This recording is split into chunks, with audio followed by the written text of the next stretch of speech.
You're listening to SuperPower Up with multidimensional master, superpower expert, and former counterintelligence agent, Tonya Dawn Recla. If you're ready to disrupt reality, then sit down, strap in, and prepare to experience the show that proves there is no spoon. Hello, everyone. This is Tonya Dawn Recla, your superpower expert, and today I'm joined again with the fantabulous Neva Lee Recla. Hi, everyone. We're talking today about radical parenting, dun, dun, dun, which we're super excited about because, well, we love Burning Man, and everything's radical at Burning Man. We love being weirdos. We love being weirdos. We do. That's kind of our shtick. So, radical parenting. We did, in the Disrupt Reality Reclamation episode, Neva Lee decides to inform the world that we're not normal and proceeds to share with people that we play a game in our house, that if you make a sex joke during dinner and you get a reaction out of somebody, you get a point. Sorry. Yeah. Sorry, not sorry. Yeah, this is what happens, folks. Like, if you're not good with transparency, don't give your kid a mic and a platform. Really bad idea. What? The Recla's unveiled. The Recla's unveiled. I like it. So you're gonna have to speak up, my dearest. Okay. So well, you don't have to. I guess you can mumble if you want. Let's just be clear. You have choice. I do. So radical parenting, other than sex jokes at the dinner table, which we explained in detail in the reclamation thing. So don't crucify us just for that. I can see the comments rolling in now. It's really not that serious, folks. But that's kind of us, right? Like we like to question things. We like to disrupt things. We like to say, well, what if, and why would we want to do that? And do we even like doing that? And do we have to do it that way? And so what's that like for you? I mean, it's kind of a weird question because, like, what else do you know? But you can observe the world and you can see what's not that. So what do you think? It makes me kind of grateful that I'm learning that kind of stuff at a young age, because that way when I'm older, I kind of have a box to put it in. Like what kind of stuff? What do you mean? Sex jokes, cuss words, things like that. And also that helps me learn things and kind of explain things myself, because I go to a lot of adult business conferences. And so that way if someone says something, I can be like, if someone says something sexual, I can be like, oh, I know what that means. Well, and I think that's really where it came from. After you made that comment on the show, I was kind of wondering, like, how did we get started with this? And I gave an explanation on the show for one of the reasons why I think it happens. But I think another part is exactly that. Like, what didn't feel good as your mom was to be sitting in a room and you're involved. And it's like, as long as it was about business or being a kid or whatever, then you could follow the conversation. But then people would make these kind of ridiculous little comments in your presence. And I'd be like, what's that mean? Well, you wouldn't, though. You would just kind of look at me with this like helpless expression, like, what do I do here? Like, and then they would act all weird. And I mean, it was just kind of gross. And it's like, so now you're playing, then the only message you get in it is that whatever they said was somehow inappropriate, funny, gross, something was bad, quote unquote, about you witnessing it. And it's like, how do you... Programming is, it's bad. And I have had times where adults have, like, cussed in front of me, or they've said something inappropriate, quote unquote, inappropriate in front of me, and they've, like, covered my ears. I've had times where someone has come up behind me and I don't even, like, really know them, and they've covered my ears. I'm like, what the frick are you doing to me? And they cover my ears and they're like, hi. You live such a bizarre existence. Like, I'm so grateful that I get to just watch you do it and that I'm not doing it. Yeah. I've also had times where adults have cussed in front of me and they've immediately, like, covered their mouths and been so embarrassed. And what I say to that is, my parents were spies and were in the army. It's fine. I'm used to it. You're over it, huh? Yep. Well, and honestly, that part of the reason why, so on the flip side of things, because I'm sure a lot of parents are listening and going, oh my gosh, I could never do that, and what's the thing? And I want to be really clear, like, she just has this certain kind of countenance that she self-edits really well. Like she kind of has her own rhythm and her own drum beat. And so she's never, I mean, she self-edits better than most adults. And so people can curse in front of her and everything. And immediately, even if she repeats what that person said, she alters the word for herself. And we don't treat it like a good versus bad. It's more of like, how does that land for you? Like, what's the vibration of it? Does it feel heavy and dense and gross when you say it? And if so, don't say it. So words like stupid and hate, like there are words that we've just pretty much like removed from our vocabulary, not because they're bad, but because they don't feel good to say. They don't even feel good for me to say. And if you notice, I did say frick or frickin'. It's almost kind of more playful. I get to come up with my own cuss words. But not really because we demanded that you don't. In fact, there's been times when you were singing a song and you would switch up the word. I'm like, if you're singing a song and it's one of the lyrics, like, you know, okay, because we kind of do this free reign parenting thing. But it's, you know, but she doesn't. Like, she just doesn't, you know, nor does she may make little snide, like not snide, but little sidebar remarks that are kind of questionable in nature, mostly having to do with, I'm not even going to say it. I'm not ready to be that transparent just yet. But, I mean, it's a trip. I'm telling you, it is a trip to walk beside this one.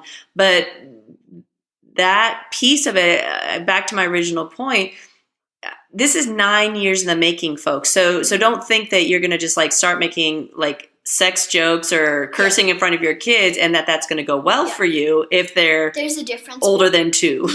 There's also a difference is I've been used to it for 9 years. Like, since I've been going to business conferences since I was 2, I've been used to hearing sexual comments or cuss words. Versus your kid is 7 and now you just bring it along. Don't be surprised if they go along and start saying those things. Right. Themselves. That's not a fair expectation to hold them to. I agree. And keep in mind, this has nothing to do with sexual comments. We're not telling you how to parent also. Yeah, we're not telling you how to parent. Right. Go for it. See how that works out. But but what it represents is this dichotomy in our society about kid things are over here, adult things are over here, but then magically when they become adults, we expect them to know how to navigate those spaces. Exactly. How are they going to know how to navigate those spaces if they've never been in those spaces? It's also kind of like the boys separated from girls. Right. I did a Hot Clothes for Kids video. Dang, I've been bringing this up a lot. About boys things and girls things. And I remember I was reviewing a stormtrooper's dress. And I was talking about how there shouldn't be a difference between boys' toys and girls' toys. You know? Just toys. That's what you said. Toys. It was so cute. Maybe we'll put a link to that clip on here. So we're going to keep talking about radical parenting and bring Neva back here after the break. But before we do, you can find her at NevaLeeRecla.com or SuperPowerKids.com. All over social media and, you know, all that good stuff. So when we come back from the break, we're going to dive into radical parenting and maybe how you can start taking some steps toward radical parenting, not necessarily to, you know, dive off the deep end and go full force. So stick with us. And when we come back, we're going to glean some information here from Little Miss Neva, and you're not going to want to miss it. Are you here to change the world? Do you talk about things like vibration, frequency, awakening, and consciousness? Are you pretty sure you have superpowers? The SuperPower Net is unlike normal coaching programs and conscious communities. We provide training, intuitive guidance, peer-to-peer learning, intensive one-on-one coaching, and a high vibrational network of people just like you. When you join the net, you get 24/7 access to a collaborative group of people who support you as you master your personal power and unlock your superpowers. If you're ready to use your superpowers to change the world, then join the SuperPower Net today. Visit superpowerexperts.com/thenet to learn more. Okay, we're back. You're listening to the SuperPower Up podcast Disrupt Reality series. We're talking today with Neva Lee Recla about radical parenting. And if you missed it before the break, I don't know how you could have missed it. But if you did, then, you know, you may want to go back and talk about or listen to. We talked about cursing and sexual comments and how you navigate those with your kids. But let's move into now the idea of it's great. Like everybody's like, ooh, I want to be a radical parent. You know, but in order to be a radical parent, you have to create a paradigm which allows your kid to be a radical kid. Yeah. And that's kind of a conundrum in our society, especially if your kids are in typical kid environments. Yeah. And, we joke a little bit. It's like at this point, she's not only unschoolable, it's like, we'd be those people who, now the kids going home and being like, guess what I learned in school today? And I was like, oh, crap, that's Neva again. And it's not that it's inappropriate. It's just a different kind of way of looking at it or definition of it, right? So people ask us a lot about Burning Man and how we navigate Burning Man with you, especially people who've been there. Like that's a trip to me. We've had people tell us like, no, the first time you go to Burning Man, you can't bring your kid. One, my parents don't drink, and I can't imagine drinking on the playa. They don't drink. They aren't big partiers, so the idea of going without me was like absurd. And also, we don't do anything without each other, I guess. Something else Very rarely, huh? Something else I'd like to say is there's a difference between radical parenting and just letting your kid go wild. Ooh, say more about that. I think that's a great point. I watched a YouTube video, and I was like, what would you do if this mom dropped her quote-unquote 8-year-old son off at the beach and just let him wander around with total strangers? That there's a difference between doing that and letting your kids hear certain words, But if you let your kid just go off and cuss and be dropping sex comments at school, there's a huge gap between those two things. So how do you think we did it? Well, first of all, I'm making an assumption. So would you say that your dad and I radically parent you? Yes. Okay. So, and would you say that in that we've been successful in allowing you to develop into like a radical kid? Yes. Okay. So how did that happen? How did we do it? Well, like I have this image, like when I'm a very woo-woo spiritual 9-year-old, because you guys are very woo-woo and spiritual as well. I had this image the other day that like my doctor when I was being born was a spirit. Like, you've let me be spiritual, you've let me hear cuss words and sexual comments, which I'm very grateful for, because then I go off into the world and I have some point of view for what people are speaking about, because then I'm not wandering around like, what is that person talking about? Why can't I be involved? Well, I just think it creates this, and that's what we witness. It creates this whole like separation, like, and it even separates out the kid and the parent. Yeah, and so it just didn't feel good. Yeah, not only would I would be separated from adult environments. I mean, what are adult environments and kid environments, anyways? Well, but you talk about it in your book that's a big part of that's a big part who you of came my life, to be. Yeah, because I've gone to adult environments and I've gotten used to those. And well, you've spoken at places where kids aren't even allowed to attend. Yeah, at and events. I've changed it so kids are allowed because I've been there. At Burning Man, we camp at Buddha Camp, so shout out. And I was the first kid in like 14 years to ever camp with them last year, and now it's open to families. And so wherever I go, I open up environments for kids, and I'm very grateful because of that, because I can show people that kids can make a difference, and we can act like adults. And but I have noticed that a judgment that I've heard a lot is parents tell me that their kids suck. But it's because they haven't, and most of the time it happens at business conferences. They're like, my kids suck, they don't do business well. It's because you're not bringing them to business conferences. So, no. And basically it's just like a cover-up from them being guilty that I didn't bring my kid. Or I never even thought that my kid could do it. And they never even thought that they could, or it was a possibility. And then they're telling me behind their kid's back that their kid sucks and doesn't do it. Or they tell me when their kid is right next to them, and it's like their kid's first time being at a business conference. I'm like, well, this is why. Because this is their first time ever coming, and they're like 13, Well, and you're denigrating them in front of me. Like, Yeah, like, that's not good. and I even talk about it in my book. That is the type of stuff that makes me want to stop. And I love what I'm doing. It is one of my favorite parts about being on this planet. But when a parent tells me that their kid sucks, or that they can't do it, and they're too caught up in video games, it's because you're not bringing your kid into those environments.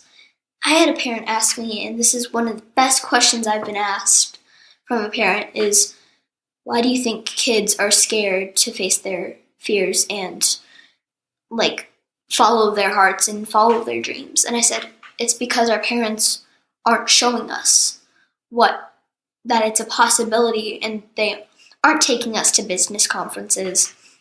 They aren't taking us to areas where we can learn about our dreams, and there's other people who aren't our relatives supporting us. And I said relatives, but sometimes the relatives aren't even supporting their own family members. And that's the biggest hard, thing. yeah, if they don't have a paradigm for it, huh? Yep, and it's because that parent was probably parented that way, and it's one of the hardest things someone could tell me, is that my kid sucks, they don't know anything about business, and I know this is my ego, but I kind of want to say to them, well, next time bring them to the business conference. You know, I'm gonna let you all know that she's not mincing any words anymore, folks. So if you come at her like that at an event, she's probably gonna call you on your crap, because it is intolerable. You know, I'm not all unicorns, rainbows, and cute little 9-year-olds. I am a demon. A demon.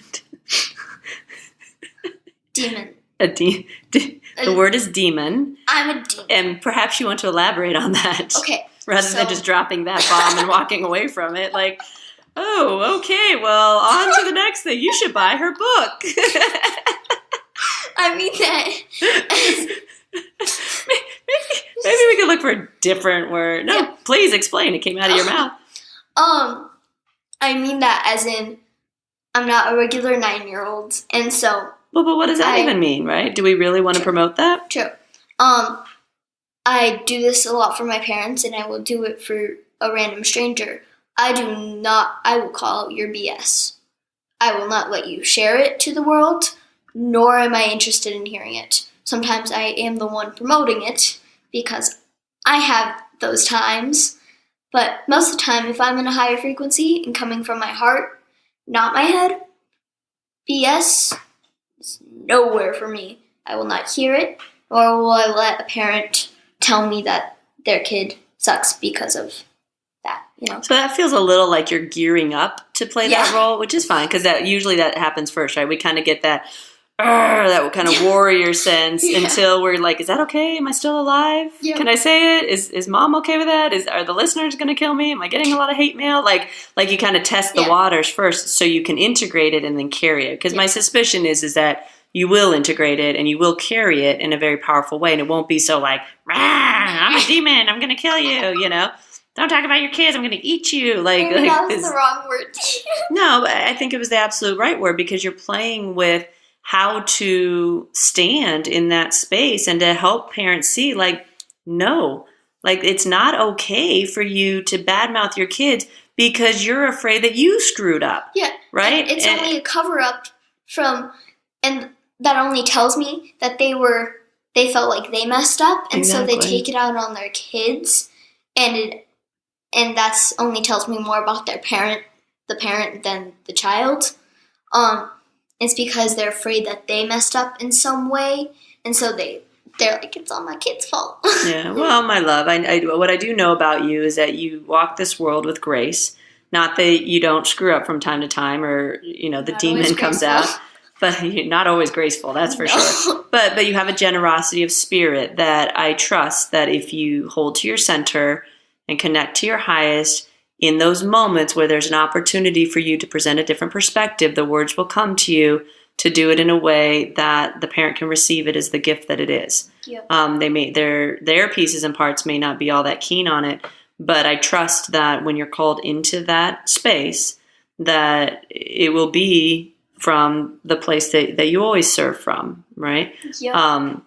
So walk in confidence with that and keep testing the bounds. Like that's the only way you can. Like you're gonna say the wrong thing and you're gonna upset somebody and you're gonna be rude when you didn't mean to, because we all have our own fearful parts that kick in, right? Yep.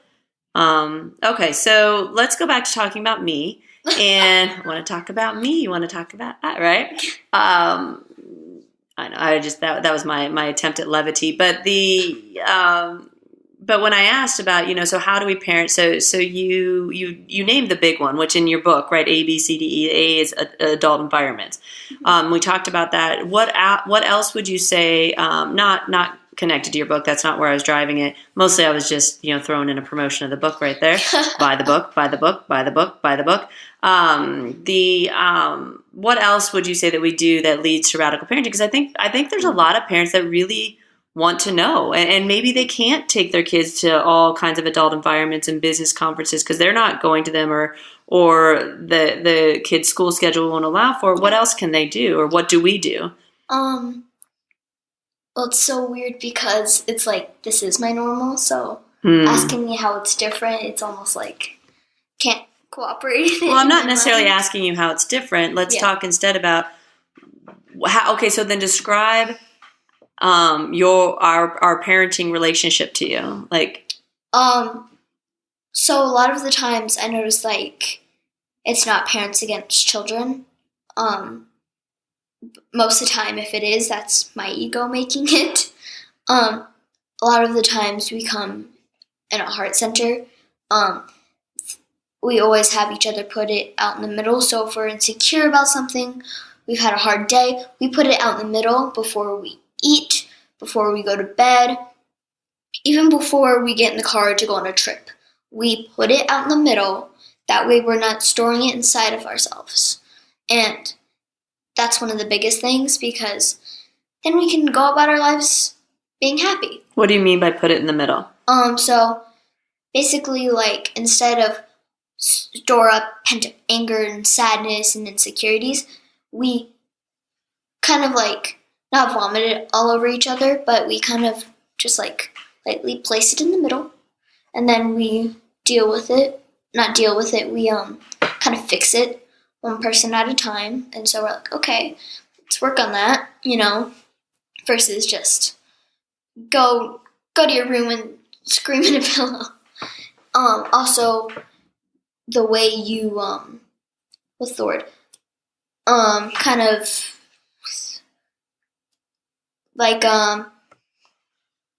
like sending me to my room.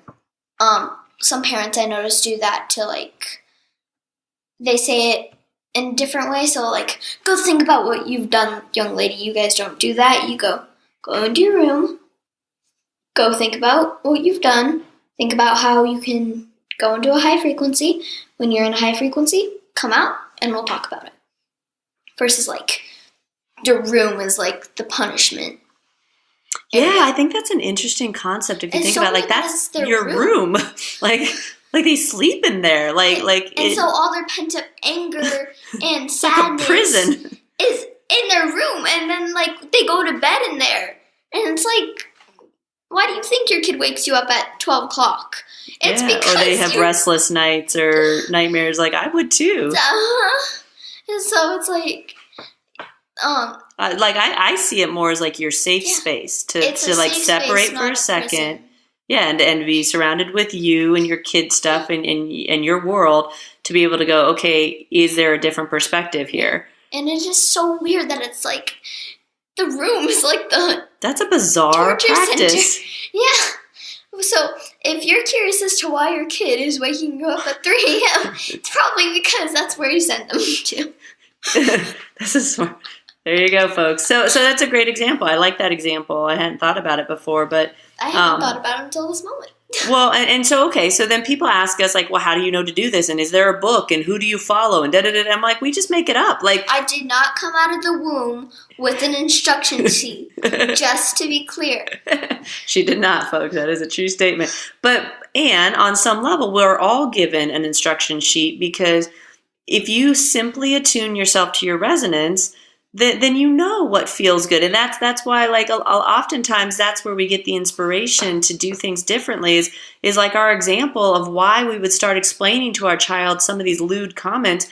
But the option is like she's sitting at the table. And so one of two things has to happen. Like, Either what if you two are communing that and like you have your own secret parent language, which you guys do, but it's not to hide things from me. Right. Most of the times, like, I just notice that you guys are very in sync with each other. They will start singing a song, and they will be in the same pitch, in the same tune, and in the same beat. But, like, imagine if I was sitting there and you guys said something, like Jazz said something sexual, and you started cracking up and you both were laughing about it, and I was like, and I'd be like, well, let's just eat my carrot. Like, yeah, well, I agree with you. What are you guys talking about? Right, and it didn't feel good to be like, and maybe it's because you're an only child and there was no one really to band with, or if we were joking and laughing and ha-haing in your presence over here. But the good news is I do have two older siblings, who are my half siblings, and so when they come over, we all get to laugh about with that. It's like, well, and I would venture to say their presence in your life really dictated some of this, because when they were spending time with us and we were connecting with them in a different space, to leave you out didn't feel good. No. So, but to leave them out doesn't feel good. So it's like, how do you be inclusionary in all things? And it's like, well, and a big part of it too is like we built this 24/7 family, and it's like your dad and I weren't going to be content watching cartoons all the time, you know? So it's like, if you're going to engage them and find a middle ground for all of you, there's going to be some give and take. And I do want to be clear that 24/7 family, we're all connected, our spirits are all connected with each other, but it's not like we're all in a prison with each other and like we can never go have me time. That's absolutely not true. But it's almost like even harder to leave. Yeah, it's like you kind of don't want to. Yes, because it's not like you guys aren't forcing me to hang out with you. And so I'm not that, like, rebel. I am a rebel, but in a good way. I'm not that rebel teenager going off and, like, I don't want to hang out with my parents. Yeah. You might. We don't know. Who knows what'll happen when you're a tween. But true, but I suspect that we've circumnavigated that, but maybe not. Maybe we haven't. But it's like, I know some kids may kind of be embarrassed, like, I'm best friends with my parents. I am best friends with my parents, you know? So, like, some kids would be embarrassed about that. I don't know. We may remind you of this when you're 16. We may play this video. You all heard it here first. But the good news is, because you guys do that, I don't get embarrassed easily. Like, we could be laughing and singing to our favorite song in a grocery store, and I'm jamming out with you guys. I'm not. We have fun, don't we? My parents, I don't know them. Which some kids may be. So. Yeah, well, those are my parents, the weirdos, right? Yep, but I am a weirdo, so. You are. Well, my love, as always, I appreciate your insights, and you know, it is special, and we work at it though, folks. It's like, certainly she makes it easy. Yeah, she's remarkable. I'll give you that, and we practice it. Like, we put work into it. It doesn't. Yeah. It's like the saying, your room doesn't just clean itself. You have to put work into it, and you have to focus on that, because if we all didn't put any work into it, good news is we wouldn't want to spend any time with each other. So right, that's true.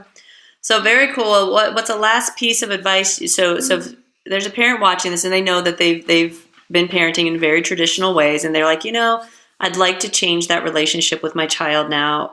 If the child's open to it, for sure. How does somebody just like gently start stepping into this without disrupting their entire existence? Unless they want to. We're all about disruption, but unless they don't. Well, I would say have a conversation with your kid, because that's what we do. We go and talk about, how do we want to change our lives? How do we talk about schooling, we talk about work, and that's how we connect. So I would say just have a conversation with them. And one conversation can make a huge difference. That's great. Because then you're not going about your life and changing your kid's life as well without them without their consent, it's a family decision, because the kid will be so, I know I'm very appreciative of it, so your kid probably will be. So have a conversation with them. Just say, hey, I'm thinking about maybe changing up our lifestyle a little bit, and say, these are the points, da-dun-da-dun-da-dun, and have a conversation with them. Say, if that's not open to you, let's change it up in a way that we would all like it, you know? For sure. And if you want more, if you have a community of people who are interested in these conversations, Neva and I are happy to come and talk. This is one of our signature talks, is radical parenting, and answer questions that people have, and kind of mind meld and see if there's some techniques you can use. We're happy to do that, because we do think it's important, and we've seen the benefit of it, and just how enriched and lovely and just yummy our lives are because of it. Yep. Beautiful. Well, my love, thank you for joining us. Thank you. You can find out more about her at NevaLeeRecla.com or SuperPowerKids.com. And to all of you out there, as always, we appreciate your loyalty. We appreciate your listening. Love your kids harder. Be more radical. Of course, find your superpowers and start playing with them, because that's what we love to do. And we know that together we can change the world. Take care, everyone. Are you ready to discover your superpowers? Go now to superpowerexperts.com and take the Superpower quiz today.